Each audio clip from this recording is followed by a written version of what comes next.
Hola, ¿cómo están? Soy Ricardo Velázquez Ramírez.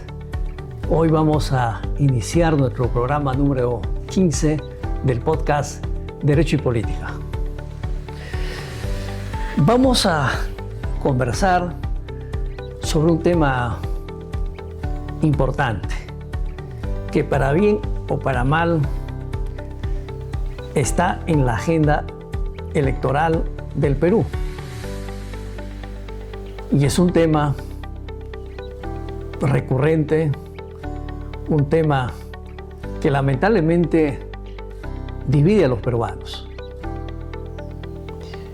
Pero la pregunta es si la Constitución debe mantenerse o acaso solamente requiere de ciertas reformas o modificaciones. Vamos a dejar momentáneamente este tema para después retomar, para partir de los antecedentes históricos. El Perú hasta la actualidad ha tenido 12 constituciones. La primera en 1823 y la última, la actual, la vigente, la de 1993. La constitución más longeva es la de 1860, que duró 60 años y que tuvo vigencia hasta el año 1920. La segunda constitución de mayor duración es la constitución de 1933, que duró 47 años, es decir, hasta el año 1980. Y la tercera constitución de mayor tiempo de duración es la actual, la vigente, que tiene ya más de 32 años. Esa es nuestra realidad. En promedio hemos tenido una constitución cada 10 a 15 años. Es decir, se ha hecho una cosa recurrente y una costumbre cambiar constituciones entre 10 a 15 años. Esto tiene que ver con una preocupación que en su momento el profesor Manuel Vicente Villarán, ahí por el año 1920, decía que en el Perú vivimos haciendo y deshaciendo constituciones.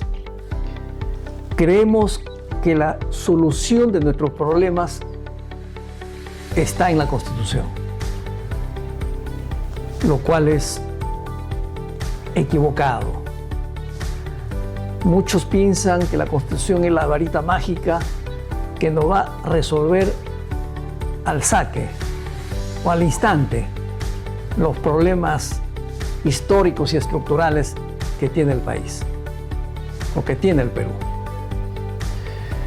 Yo coincido con Carlos Santiago Nino, que sostiene que la Constitución es una carta de navegación que, bien entendida, bien comprendida, nos debe llevar a buen puerto. ¿Por qué? Porque en ella deben estar los principios, valores y reglas fundamentales de la nación, y como tal nos debe ordenar, como tal nos debe ayudar a convivir en paz y armonía y aspirar legítimamente al progreso y al desarrollo.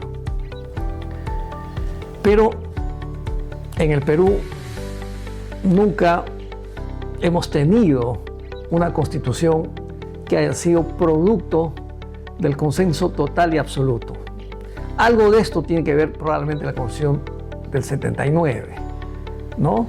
donde estuvieron las diferentes corrientes políticas, ideológicas, y llegaron a un acuerdo. Pero respecto al origen, las diversas constituciones han tenido como origen gobiernos de facto.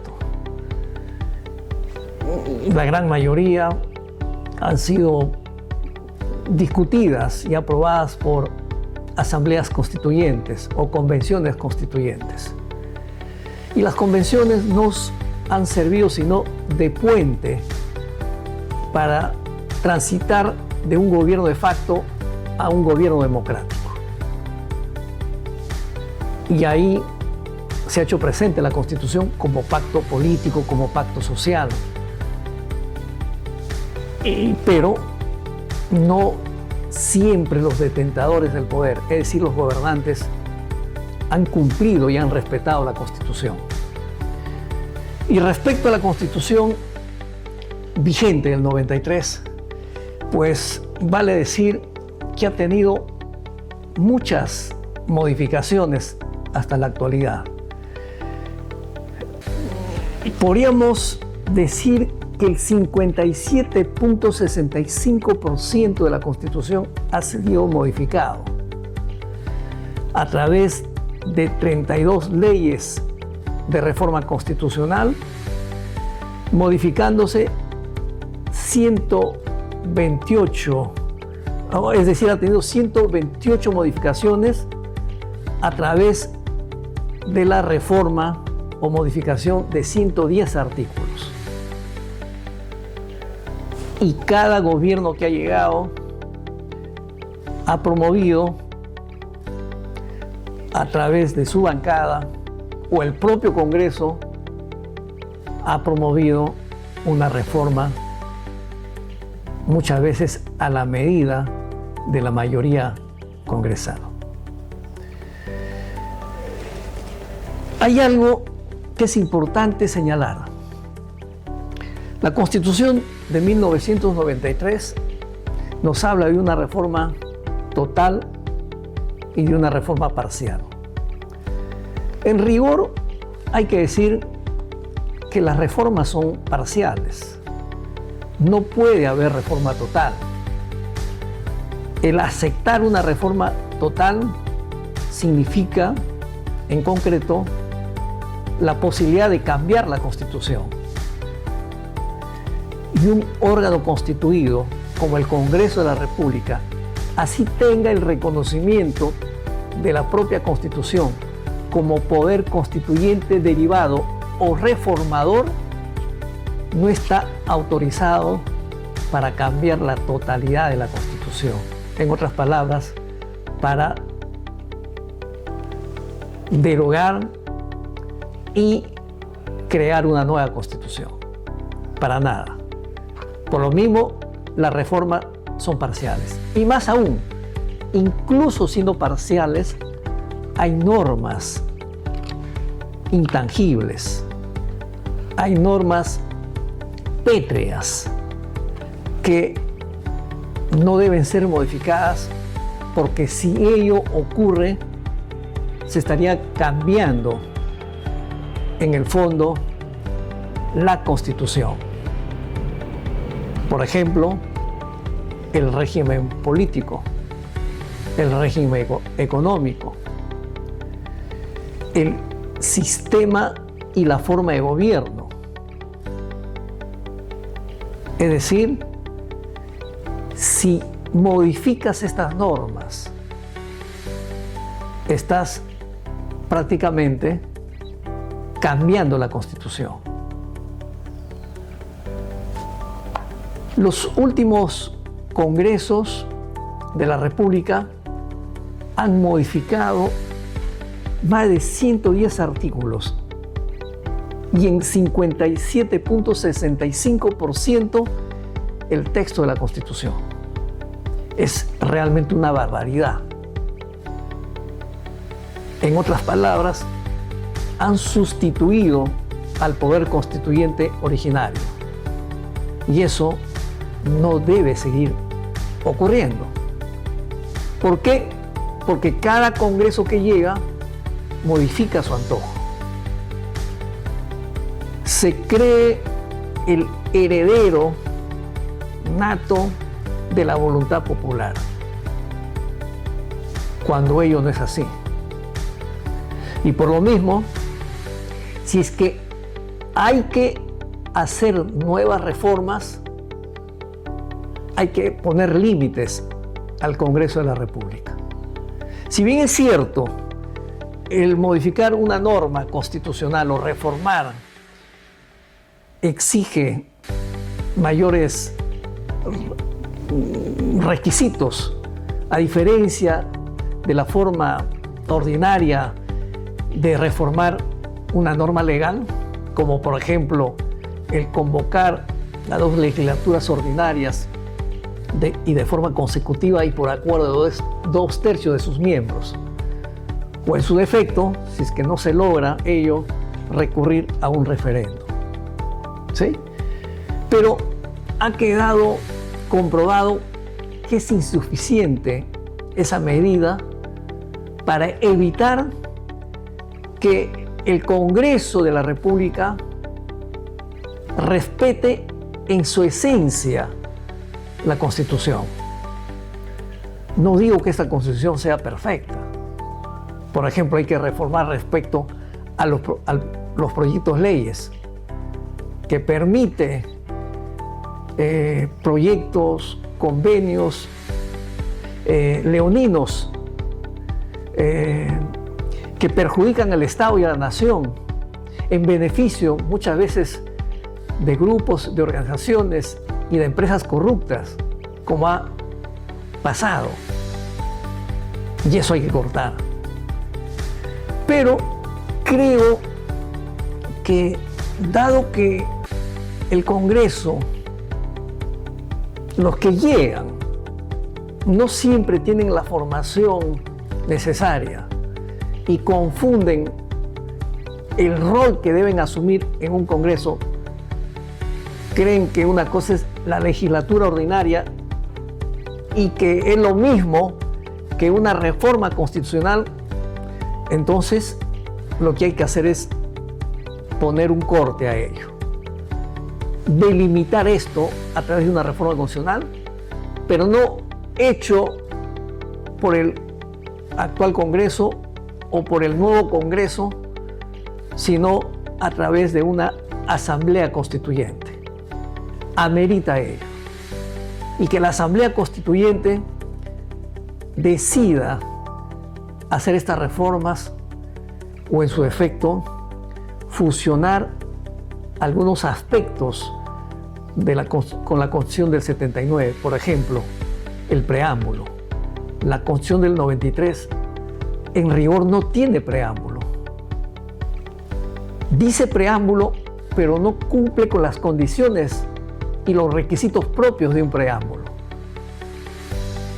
En cambio, la Constitución del 79 tiene un preámbulo admirable, un preámbulo que nos debe hacer sentir orgullosos a los peruanos. Por eso creo que es pertinente fusionar, traer ese preámbulo y con las modificaciones necesarias que requiere la Constitución del 93, pues modificar o, en su defecto, de ser el caso, discutir una nueva Constitución. Una nueva Constitución respetando los principios rectores que hasta ahora nos han conducido, por ejemplo, a reducir la pobreza. Por ejemplo, a crear un clima de libre competencia. Sin embargo, hay cosas que todavía se mantienen. El mercantilismo, la corrupción, que no es un tema que tampoco lo va a resolver la Constitución, porque es un tema de educación cívica, de cultura política, de cultura constitucional, de cultura ética, etc. Por ello es que amerita que se discuta próximas reformas donde se ponga límite al poder reformador respecto a los cambios o modificaciones que en futuro debe tener la Constitución, y así evitar que la Constitución termine siendo desacatada por los poderes de turno y por los poderes fácticos. Es importante que todos vivamos en Constitución, que todos tengamos conciencia constitucional, que todos tengamos memoria constitucional, que todos tengamos sentimiento constitucional. Y eso pasa necesariamente por plantearnos el tema de una salida política a este entrampamiento que es evidente, que no lo podemos discutir, que ha dividido al país. Y esa división se debe precisamente al manoseo de los gobernantes. Hay cosas rescatables de esta Constitución, por supuesto, como también cosas rescatables de la Constitución del 79. Más aún, el modelo económico de la Constitución del 93 tiene su origen en la Constitución del 79. Entonces, el problema no es de preferencias, el problema es de limar asperezas, de amenguar las tensiones, crear un clima de paz y de armonía y, ¿por qué no?, crear una esperanza y fe en la prosperidad, pero en un clima de hermandad y de fraternidad entre los peruanos, obviamente poniendo énfasis en la creación de la nación peruana. Repito, la Constitución es un pacto social, es un pacto político, donde están los valores, principios y reglas fundamentales de la sociedad organizada bajo la forma de Estado, donde se reconocen y establecen derechos fundamentales, los órganos públicos que van a conducir los destinos del país, donde establecemos garantías constitucionales, la forma de Estado, el régimen político, la forma de gobierno, el sistema de gobierno, el estado de excepción, la reforma constitucional, es decir, lo trascendental, y que todos los peruanos nos podamos sentir representados en la Constitución, por la Constitución. No tengamos miedo al debate, no tengamos miedo a llevar a una instancia deliberativa constituyente. ¿Por qué? Porque es necesario, porque ya hemos visto confiar de forma ciega en el Parlamento, en su condición de poder constituyente derivado o reformador, es pecar de inocentes. Es un alto riesgo, es prácticamente permitir que esos valores fundamentales se nos sean arrancados por un grupo de congresistas que, motivados por sus intereses de grupo o intereses subalternos a la nación, terminen imponiéndose. Y eso hay que parar. Bueno, seguiremos conversando sobre esto. De esto y otras cosas más lo pueden encontrar en mi libro Teoría y Práctica de la Democracia, Problemas y Desafíos Contemporáneos. Nos vemos, como todos los viernes, en las diversas plataformas, en YouTube, en Facebook, en X, en Instagram y en TikTok. Les leo sus comentarios y nos vemos el próximo viernes. Un abrazo.